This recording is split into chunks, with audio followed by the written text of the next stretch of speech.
शाळेच्या मुख्याध्यापिकेने सरकारी शाळेतच संसार थाटल्याचा धक्कादायक प्रकार समोर आलाय।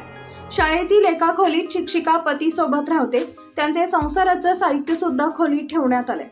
विशेष म्हणजे मुख्याध्यापिका पती सोबत शाळेतच राहत असूनही शिक्षक विभागाने यावर कोणी कारवाई केलेली नाही। बिहारच्या जमुई जिल्ह्यातील खैरा इथल्या एका गावातील शाळेत हा प्रकार समोर आलाय। याबाबत मिळालेली अधिक माहिती अशी की शाळेच्या एका खोलीत मुख्याध्यापिका शीला हेम्ब्रम या राहतात। त्यांचा बेड, फ्रीज, कपाट, टीव्ही, टेबल, स्वयंपाकाचं साहित्य सुद्धा तिथं ठेवले। ज्या शाळेत विद्यार्थ्यांना ज्ञानदान करायचं तिथंच शिक्षिकेने संसार थाटलाय। इतकंच नाही तर शाळेशेजारी सुरू असलेल्या त्यांच्या घराच्या बांधकामाचं साहित्य विद्यार्थ्यांकडूनच इकडे तिकडे ने-आण करण्याचं काम करून घेतलं जात आहे। त्याचेही फोटो सोशल मीडियावर व्हायरल झाले। मुख्याध्यापिकेच्या घराचं बांधकाम शाळेशेजारीच सुरू आहे, त्यांचे साहित्य सुद्धा शाळेच्या आवारातच ठेवलंय। याशिवाय शिक्षिकेने त्यांचा संसारही शाळेच्या एका खोलीत थाटलाय। पतीसोबतच शाळेच्या खोलीत त्या राहतात।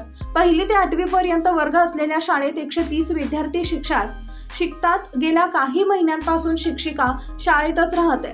शिक्षिकेनं सांगितलं की आधी जमुईवरून ये-जा करत होते, पण यायला त्रास होऊ लागला। शेवटी शाळेच्या शेजारी घर बांधायला सुरुवात केलं। राहण्यासाठी जागा नव्हती म्हणून शाळेच्या कार्यालयात घरचं साहित्य ठेवलं असून तिथंच पतीसोबत राहते।